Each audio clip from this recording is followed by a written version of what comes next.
Hello friends, welcome back to my channel. Millet కొర్రల పొంగల్ ఎలా చేసుకోవాలో చూద్దాం. ఇది చాలా హెల్త్ బెనిఫిట్స్ ఉన్నాయి వీటి వల్ల. ఇవి చాలా మంచిది తింటే. కొర్రల ఉప్మా కంటే కొర్రల పొంగల్ అనేది చాలా టేస్టీగా ఉంటుంది. ఒకసారి ఎలా చేసుకోవాలో ట్రై చేసి చూడండి. మనం కొర్రలను ముందుగానే 1 కప్పు వరకు తీసుకోండి. ఇవి రాత్రంతా నానబెట్టి ఉంచుకోవాలి. అప్పటికప్పుడు 2-3 గంటలు నానడం కంటే రాత్రంతా నానితే కొర్రలు అనేది బాగా నానిపోతాయి. చాలా టేస్టీ కూడా ఉంటాయి. అందుకే రాత్రంతా నానబెట్టి ఉంచుకోండి.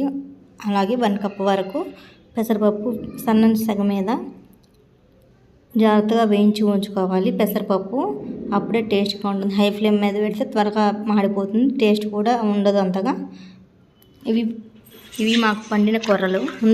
పెసరపప్పు కొద్దిగా కడిగి పెట్టుకోవాలి. జస్ట్ వేయించిన తర్వాత అట్లా కడిగేసి ప్రెషర్ కుక్కర్లో వేసి, ముందుగా నానబెట్టిన కొర్రలు పెసరపప్పు ప్రెషర్ కుక్కర్లో వేసి 1 కప్కి 4 కప్స్ వరకు వాటర్ వేయాలి.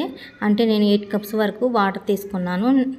అదే 1 కప్పు కొర్రలు, 1 కప్పు పెసరపప్పు 1 కప్పు వరకు, కాబట్టి 8 కప్స్ వరకు వాటర్ అయితే మంచిగా సరిపోతాయి. ఫస్ట్ వాటర్ ఎక్కువైపోయినట్టు అనిపిస్తుంది, తర్వాత సరిపోతుంది. దీంట్లోనే కొద్దిగా టేస్ట్ సరిపడా సాల్ట్ వేసుకోండి. కొద్దిగా పసుపు వేసుకుంటే కొద్దిగా బాగుంటుంది.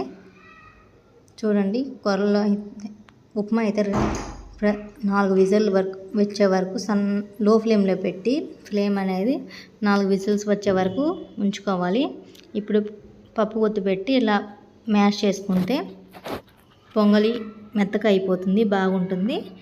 ఇప్పుడు మనం పోపుకు సరిపడా, పొంగల్లో పోపు సరిపడా కొద్దిగా నెయ్యి అయితే చాలా టేస్టీగా ఉంటుంది.